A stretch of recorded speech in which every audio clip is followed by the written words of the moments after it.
Virou para cá, a gente vai contar agora a história de um crime que ocorreu recente. Um homem, ele foi morto a tiros. Me dá a foto dele aí, é a foto do Wilson. Coloca a imagem dele no ar, porque ele foi morto a tiros na zona norte da capital sergipana.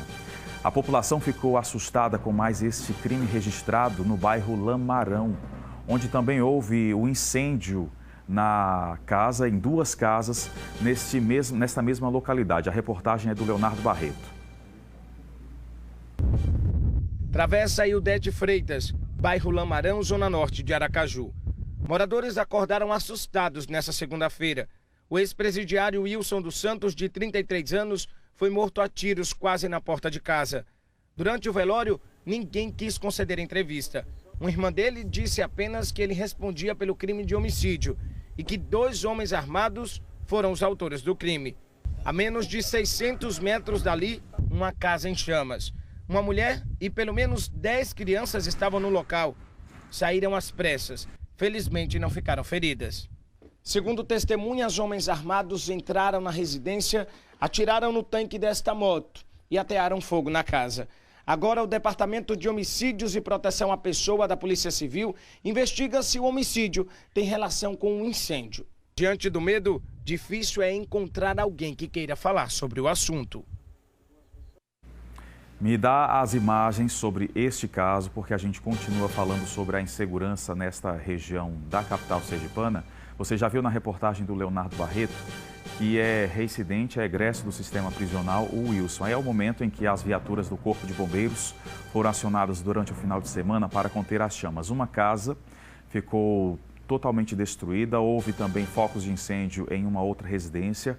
A polícia investiga a ligação do crime com os incêndios. Há aí uma suposta ligação da morte e também da briga que houve para a execução, que gerou a execução do Wilson. Aqui no estúdio do Cidade Alerta, eu já estou com o Coronel Yunes, o nosso comentarista em segurança pública.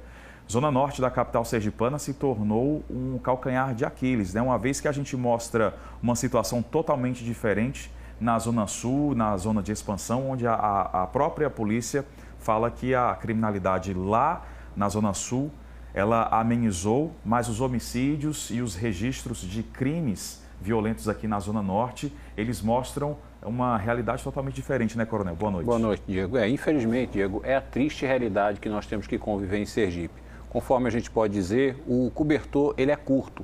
Então, a polícia, na maioria das vezes, realiza operações dentro da estatística, dentro das áreas onde a mancha criminal determina a necessidade da presença ostensiva da polícia e da polícia judiciária. Infelizmente, em outras regiões, o crime começa a surgir, seja as questões pelo tráfico de droga, acerto de contas, e traz para aquela população que, na maioria das vezes, nas áreas mais remotas, acabam sendo vítimas e estando envolvidas nesta violência. Precisamos mais do que nunca que haja um investimento em segurança pública, não só nos homens, mas em viaturas, em equipamentos, para que a presença da polícia militar ela possa ser ostensiva. Já falamos por diversas vezes que realizar policiamento ostensivo se torna caro, pois investimos na prevenção para que não tenhamos que apurar os crimes. Nesta região, você pode observar que, com relação ao incêndio, pode ser que haja uma relação com o homicídio que foi praticado. Até porque, possivelmente, bem possivelmente, seja um acerto de contas, em virtude das questões do antecedente criminal desta pessoa. Então, pode ser que haja correlação. Agora, precisamos compreender que a necessidade da polícia estar presente no maior número de localidades e principalmente na Zona Norte, que são os locais que, na grande maioria, por dificuldade de acesso da viatura, por dificuldade de iluminação, são nesses locais que, na maioria das vezes, a violência ela se torna latente e acaba prejudicando a população de bem que mora nessa região. Eu continuo aqui no estúdio com o Coronel Yunes. Agora me